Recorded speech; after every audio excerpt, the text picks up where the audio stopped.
warahmatullahi wabarakatuh. Perkenalkan, nama saya Sri Harini, salah satu dosen di Prodi Pengembangan Masyarakat Islam UIN Sunan Kalijaga, Yogyakarta. Nama saya Fajar Hatma Indrajaya, saya dosen Prodi PMI. Saya Siti Aminah, Kaprodi Pengembangan Masyarakat Islam UIN Sunan Kalijaga, Yogyakarta. Saya Betty Nurhayati, dosen Prodi Pengembangan Masyarakat Islam. Perkenalkan, nama saya Rahadian Aditya. Saya merupakan dosen Prodi Pengembangan Masyarakat Islam UIN Sunan Kalijaga, Yogyakarta. UIN Sunan Kalijaga merupakan kampus tertua di Indonesia yang berbasiskan Islam.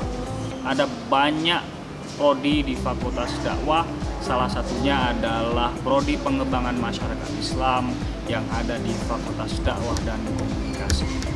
Hari ini kita akan memperkenalkan sedikit tentang PMI.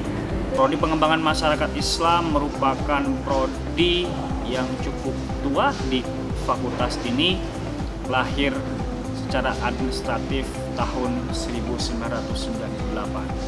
Di sini kita akan belajar mengenai berbagai ilmu sosial, diantaranya ada analis kebijakan, ada ahli di bidang corporate social responsibility, ada filantropi sosial, dan satu lagi tentu saja pemberdayaan masyarakat.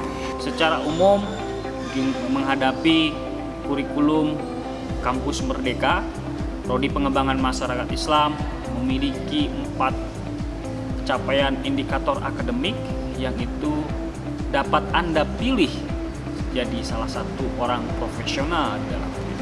Satu, menjadikan bagaimana Anda menjadi Community Officer Development atau dikenal atau yang disebut dengan CDO.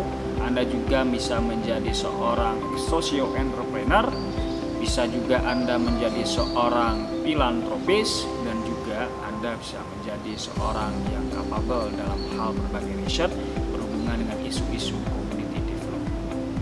Skill yang harus disiapkan bagi mereka adalah dia harus mampu menjadi seorang pembicara efektif, seorang presenter yang efektif, kemudian juga dia juga harus bisa mengelola pertemuan, juga harus membangun masyarakat, kemudian kepemimpinan, mengelola konflik, dan juga pada saat ini juga dia harus juga punya kemampuan untuk mengelola media dan informasi. Apalagi zaman yang sudah kemajuan seperti ini, dia harus punya skill-skill yang bisa mendukung program-program dia dalam menjalankan program dan masyarakat. PMI itu tidak sekedar menjelaskan sesuatu yang bersifat teoritis, tapi PMI berusaha mencari model-model pemberdayaan masyarakat yang paling tepat dipraktekkan di masyarakat. Ada banyak mini project pemberdayaan masyarakat yang sudah dilakukan oleh dosen-dosen PMI. Pada semester ini saya mengajar mata kuliah teori-teori pembangunan dan teknik fasilitasi.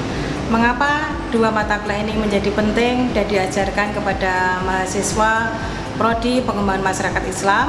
Karena salah satu dari tujuan atau salah satu dari cita-cita dari program studi pengembangan masyarakat Islam adalah ingin mencetak sarjana-sarjana yang punya keahlian dalam bidang mengembangkan, membangun, dan memberdayakan masyarakat. Saya di sini mengampu 2 mata kuliah khusus yang saya pikir menarik untuk khalayak umum pahami. Pertama adalah mata kuliah manajemen corporate social responsibility, yang kedua inovasi sosial. Mengapa ini penting? Pertama, mahasiswa saya pikir harus mengetahui manajemen atau tata kelola corporate social responsibility yang ada di perusahaan, sehingga mahasiswa ready to use untuk di pekerjaan nanti. Kemudian mata kuliah kedua adalah mata kuliah inovasi sosial. Mengapa ini penting? Rekayasa sosial yang ada di masyarakat itu harus dibuat atau dikonsepkan secara matang di bangku perkuliahan atau dilakukan di kampus, sehingga ketika terjun ke lapangan mahasiswa sudah tidak asing lagi atau tidak kaget lagi dengan perubahan-perubahan yang ada di masyarakat. Nah, mata kuliah ini mengakomodir agar mahasiswa memahami inovasi sosial yang ada atau yang sudah berjalan di masyarakat dan berhasil, sehingga ketika nanti terjun di lapangan mahasiswa bisa langsung mengaplikasikannya. Ya, saya akan menceritakan tentang beberapa praktek pemberdayaan yang sudah dilakukan oleh dosen-dosen PMI.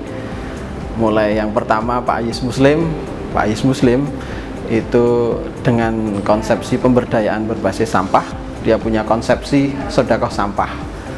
Dia coba mengorganisir masyarakatnya, yang mana dulu sampah itu dijadikan sebagai masalah dibuang dan kesulitan untuk membuangnya dan dibuang di sungai dan sebagainya. Saat ini Pak Ais Muslim bersama masyarakat sudah mencoba mengorganisir, kemudian membuat kayak bank sampah dan konsepsi sedekah sampah yang itu sudah dijalankan cukup lama dan sudah dipraktekkan di masyarakat, sudah berhasil dan sekarang juga dijadikan model pemberdayaan masyarakat berbasis sampah untuk wilayah Sleman dan sekitarnya. Jika ada orang-orang yang ingin belajar tentang pemberdayaan berbasis sampah, banyak orang yang kemudian belajar di tempatnya Pak Ais Muslim. Kemudian yang kedua ada Bu Siti Aminah. Beliau punya TBM, Taman Bacaan Masyarakat, namanya TBM Delima, sesuai dengan rumah beliau.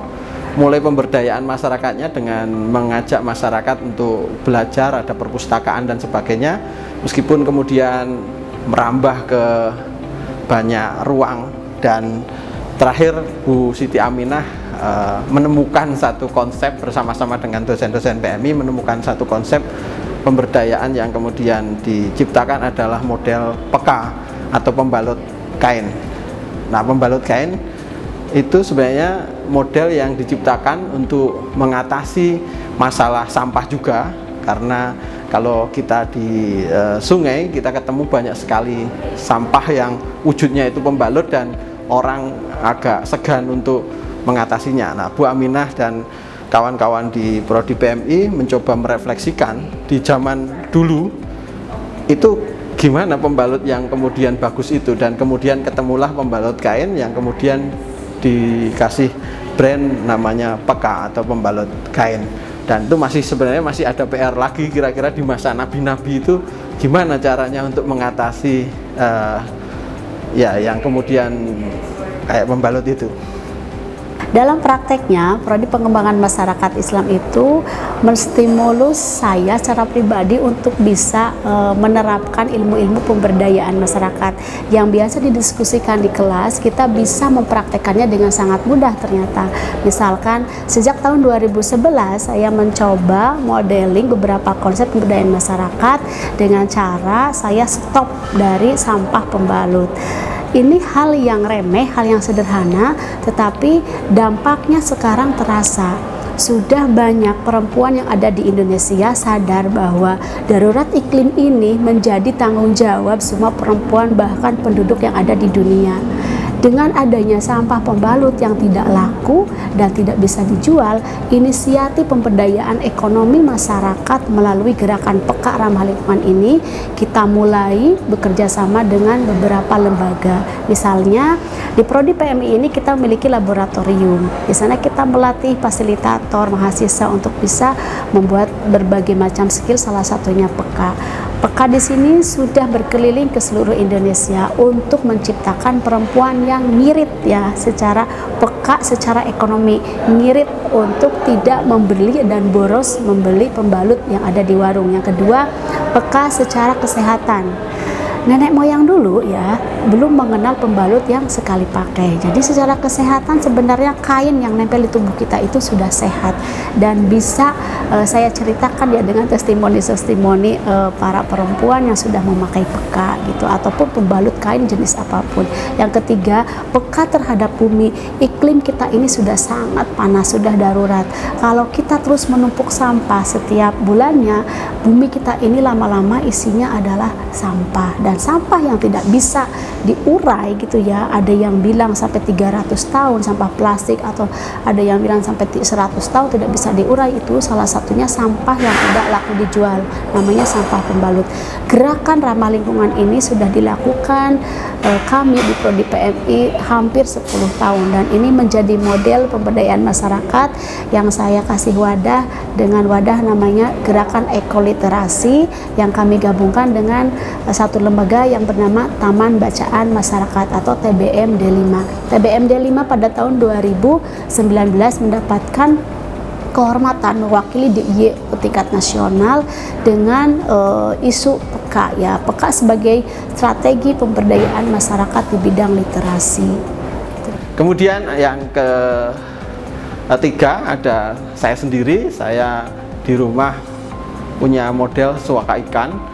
Jadi kita juga masih soal lingkungan juga, di mana ternyata ikan-ikan yang ada di sungai-sungai di Yogyakarta itu sudah mulai tergusur, ikan lokalnya itu sudah mulai tergusur dengan ikan-ikan dari luar dan ikan-ikan yang tidak terlalu produktif. Nah, kita mencoba untuk membuat satu peta, satu areal di mana ikan-ikan di sana itu dibiarkan tumbuh dan berkembang biak dan nanti akan dipakai untuk pariwisata. Selain itu saya juga mengembangkan model sekolah pemberdayaan dengan konsep avatar. Ada sekolah api, ada sekolah tanah, kemudian sekolah udara dan sebagainya, yang kemudian dari unsur-unsur itu digunakan untuk pemberdayaan masyarakat. Yang keempat ada Mas Izudin. Mas Izudin itu belum begitu lama pas masa pandemik ini mencoba bereksperimen melakukan ATM, amati tiru modifikasi, dengan membuat urban farming dengan masyarakat di sekitarnya.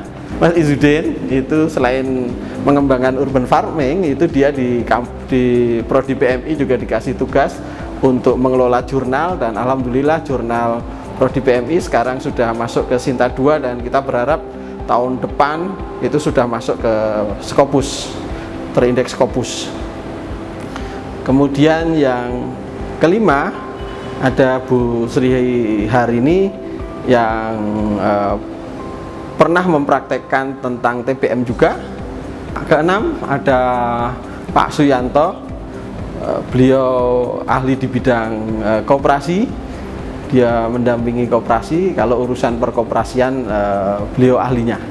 Kemudian ada Mbak Betty dan Mas Adit, beliau adalah dosen-dosen muda yang ya sampai saat ini kira-kira menjadi pendamping beberapa tempat CSR, Corporate Social Responsibility, di bidang pemberdayaan masyarakat. Dosen Prodi Pengembangan Masyarakat Islam yang memiliki konsentrasi di bidang Corporate Social Responsibility. Kenapa demikian? Karena pertama, latar pekerjaan saya yang sebelumnya menjadi praktisi di Community Development Officer salah satu perusahaan besar di Indonesia. Kemudian mengapa hal ini penting? Saya pikir karena Prodi Pengembangan Masyarakat Islam salah satu profil lulusannya adalah bekerja di bidang Corporate Social Responsibility. Corporate Social Responsibility ini adalah program yang diberikan oleh perusahaan untuk melakukan kegiatan pemberdayaan masyarakat di wilayah perusahaan itu sendiri. Selain itu, dana Corporate Social Responsibility ini dikeluarkan setiap tahunnya dan harus dilakukan oleh perusahaan. Saya pikir Prodi Pengembangan Masyarakat Islam harus memanfaatkan ini untuk dilakukan atau untuk dimanfaatkan sebagai bentuk pemberdayaan masyarakat di lingkungan perusahaan. Ada lagi dosen PMI yaitu Pak Rozaki, beliau adalah WR3 yang dulu juga aktivis di NGO dan salah satu penggagas atau kemudian inisiator Undang-Undang Desa. Selanjutnya ada Pak Abu Suhud, beliau adalah orang dakwah betul. Beliau punya beberapa komunitas dampingan dakwah, mulai dengan dakwah Islam, kemudian masuk ke dakwah pemberdayaan masyarakat. Beliau cakupannya atau kemudian laboratoriumnya ada di Gunung Kidul, cukup jauh dari Yogyakarta.